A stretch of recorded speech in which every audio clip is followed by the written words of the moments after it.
Le gros problème que l'on a, c'est justement, on entend nos politiques, moi j'entends souvent Agnès Pannier-Runacher, mais on a même entendu le président de la République dire à l'horizon 2050, il faut qu'on ait 40% d'énergie en moins, on consomme 40% d'énergie en moins en France.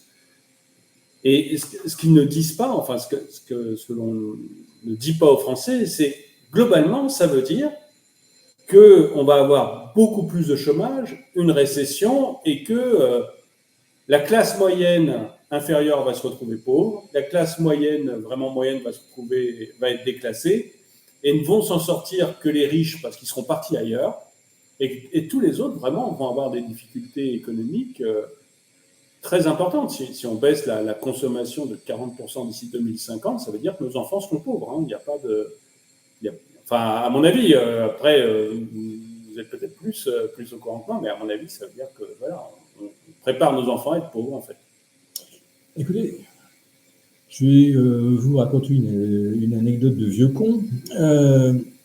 Dans les années 70, je me rendais volontiers chez un grand-oncle qui était cheminot, du côté d'Hermont-Aubonne. À l'époque, les dernières locomotives à charbon circulaient encore dans la banlieue parisienne sur le réseau. Et ce brave cheminot, avec son seul salaire de cheminot, avait pu élever 3 enfants, dont un a fait des études d'ingénieur brillantes. Sa femme ne travaillait pas, elle élevait les enfants, c'est assez classique, et ils avaient une voiture. Voilà, tout ça avec un salaire de cheminot. Hermont-Aubonne, c'est plutôt, je dirais, de la bonne banlieue sympathique, pavillon en meulière, 700-800 mètres carrés de terrain, tout ça très bien. Voilà. Est-ce qu'aujourd'hui, un cheminot peut même envisager d'être seulement locataire à Hermont-Aubonne avec le salaire qu'il a aujourd'hui? C'est très très compliqué. Il faut que madame travaille et il faut même éventuellement, je ne sais pas, prendre un petit job sur Internet pour compléter un peu si on se débrouille bien et on est à l'aise avec des outils comme WordPress, etc. Avec deux boulots, on s'en sort difficilement quand on appartient à la classe moyenne. Bientôt, il en faudra 3. Et avec une énergie qui va prendre 15% l'an prochain, à quel niveau se situera le litre de sans-plomb ou de gasoil, on n'en sait rien, mais ça va être extrêmement compliqué. Voilà. Et le déclassement, c'est pas quelque chose qui nous tombe dessus là depuis l'invasion de l'Ukraine. C'est un lent processus et qui s'accompagne d'un enrichissement d'une ampleur jamais vue dans l'histoire de l'humanité, ou alors il faut remonter à l'Inde des Maharajas ou à la Perse antique, un transfert de richesse on va dire des 2/3 inférieurs de la pyramide vers le sommet de la pyramide. On n'a jamais vu un tel transfert de richesse s'opérer en l'espace de 30 ou 40 ans, et avec une accélération, bien sûr, depuis 2008, c'est-à-dire plutôt fin 2008, depuis que les banques centrales ont activé la planche à billets, ce qui a été institutionnalisé dès mars 2009, ce qui vaut certainement d'ailleurs son prix Nobel à Ben Bernanke, qui a réussi à... C'est ce à quoi je pensais. C'est exactement ce à quoi je pensais. Le champion qui nous a mis dans la crise des subprimes et qui derrière a fait fonctionner la planche à billets, ce qui est la source de l'inflation aujourd'hui, vient d'avoir le prix Nobel. Donc voilà, je propose Zelensky et Poutine pour le prochain prix Nobel de la paix, parce que là, on va dedans, là, c'est bien. Alors, pourquoi j'en reviens à 2008 et 2009? Parce que là, on aurait dû se dire avec les subprimes que si on en était là et que les particuliers étaient aussi endettés, c'est qu'il y avait un problème, c'est-à-dire que leurs revenus ne leur suffisaient plus pour vivre, ou en tout cas pour consommer ce que nos multinationales ont à nous vendre. Et c'est le Fordisme. Hein. Ford disait il faut que mes salariés un jour puissent acheter la voiture qui sort de nos chaînes. Voilà. Donc, en 2008, on aurait dû se dire aïe, aïe, aïe, on a un problème de dette, comment on le résout? Est-ce qu'on fait un peu machine arrière depuis les années 80-85, les Reaganomics? Est-ce qu'on fait machine arrière parce que le transfert, on voit bien qu'il va du bas de la pyramide vers le haut? Ou alors, est-ce qu'on se lance à corps perdu? Est-ce qu'on se lance dans une fuite en avant dans la création de monnaie-dette? Donc, on avait le choix de dire les banquiers, ils ont un peu déconné, et les banques centrales les ont quand même beaucoup encouragés à déconner et à céder à leur mauvais penchant.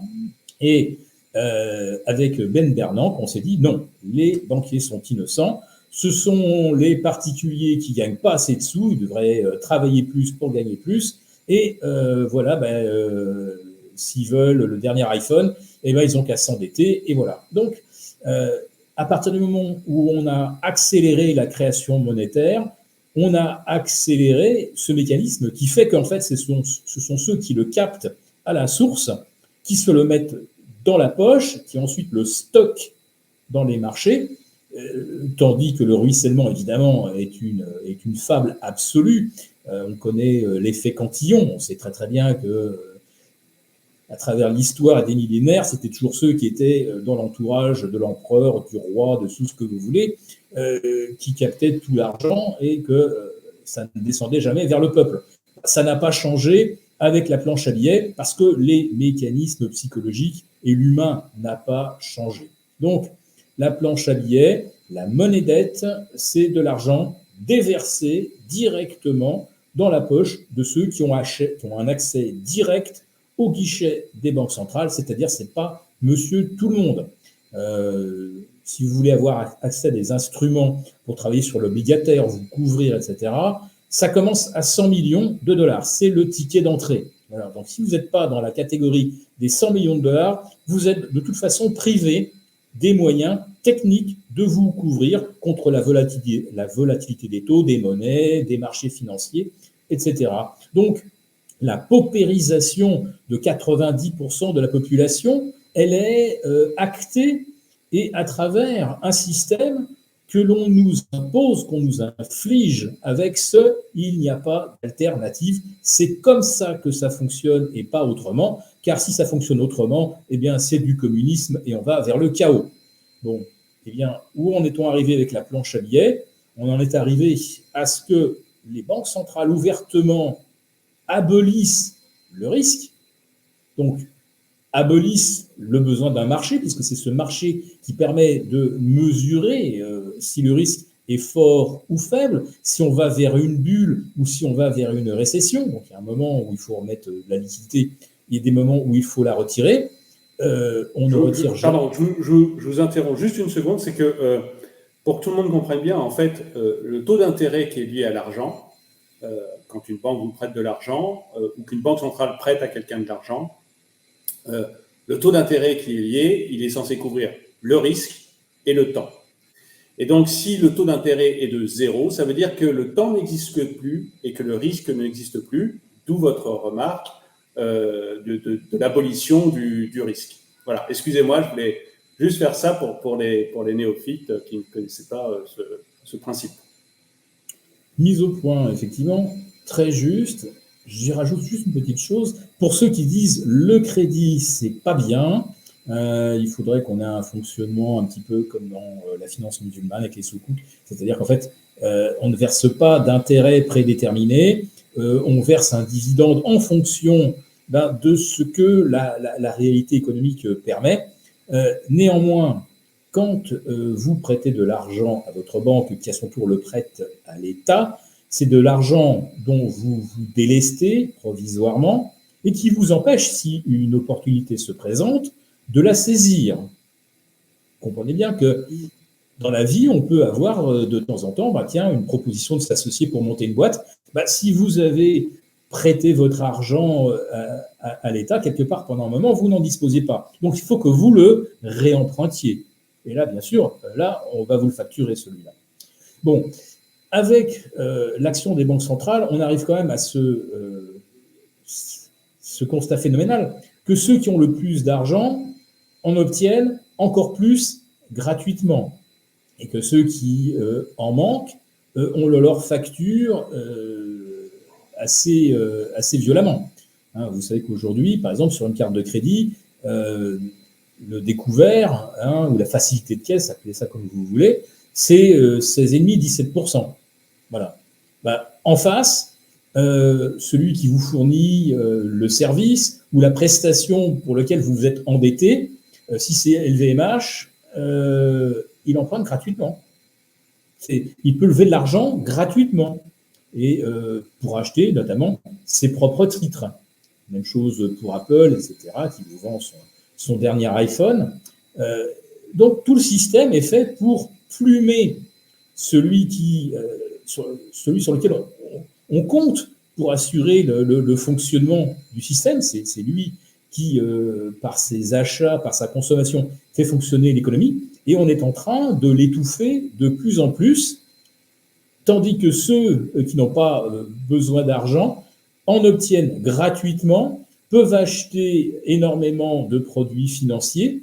Et évidemment, quand tout le monde, enfin tous ceux qui ont les moyens, achètent des produits financiers, ces produits ne cessent de monter. Il se produit donc un mécanisme de bulle qui enrichit encore plus ceux qui ont placé leur argent dans le système financier, puisque par des mécanismes complexes, ils peuvent gager leurs gains potentiels ou leurs gains futurs, ils peuvent les gager pour obtenir de la vraie monnaie, pour investir dans de l'économie réelle et acheter de vraies choses.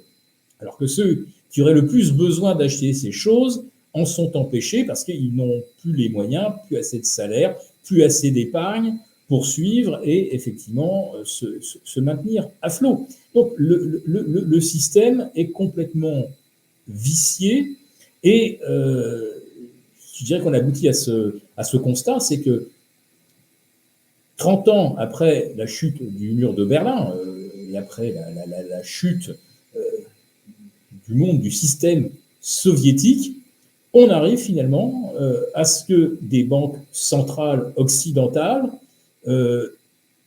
gèrent de façon totalement soviétique l'économie, fixent le prix de l'argent, donc ils l'ont fixé à 0, décident de qui doit gagner dans ce système et qui va perdre systématiquement. Donc les gagnants sont systématiquement les 1% ou les 0,01%, et les perdants sont systématiquement les 90%, avec, on va dire, un petit matelas de 10% qui, quelque part, parvient plus ou moins à surnager. Et c'est eux qui font, en fait, aujourd'hui, tourner l'économie, mais petit à petit, ce réservoir de consommateurs est grignoté par le bas, et de plus en plus, même ceux du dernier décile ont de moins en moins les moyens de soutenir le fonctionnement du système. Et ce système n'est plus une économie de marché, puisque les banques centrales, je le répète,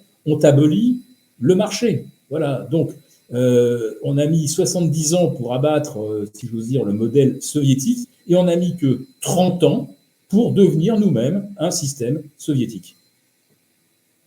Oui, ça c'est un point important. Justement, quand les banques centrales se sont mis à faire du zéro, enfin du taux d'intérêt zéro, et à racheter des dettes d'État, ce qui étaient deux choses totalement impensables, beaucoup d'économistes, moi j'en parlais à l'époque sur ma chaîne, qui était à l'époque une toute petite chaîne, et des grands économistes en parlaient, on commençait à fausser complètement le marché. Et en faussant complètement le marché, on faussait le temps, on faussait le risque, etc. Et on allait forcément vers des catastrophes comme on est en train de les vivre actuellement. C'était quelque chose d'écrit, ça a mis beaucoup plus de temps à se produire que ce qu'on pensait, mais c'était quelque chose d'absolument évident, il n'y avait pas d'autre choix. Et on remet le prix Nobel de la paix à celui qui a inventé tout ça, de la paix, pardon. Le prix Nobel d'économie à celui qui a inventé tout ça, Ben Bernanke. J'en reviens toujours pas. Il l'a vraiment mérité. Il l'a vraiment mérité. D'ailleurs, il faudrait savoir de qui est composé le comité Nobel. Je dois dire que depuis l'histoire des Nobel d'économie, jamais un lauréat n'a enrichi autant ceux qui l'ont élu comme le lauréat de l'année. Dans l'histoire des Nobel, c'est jamais arrivé que quelqu'un ait autant distribué d'argent à ceux qui décident qui mérite le prix. Enfin, c'est hallucinant.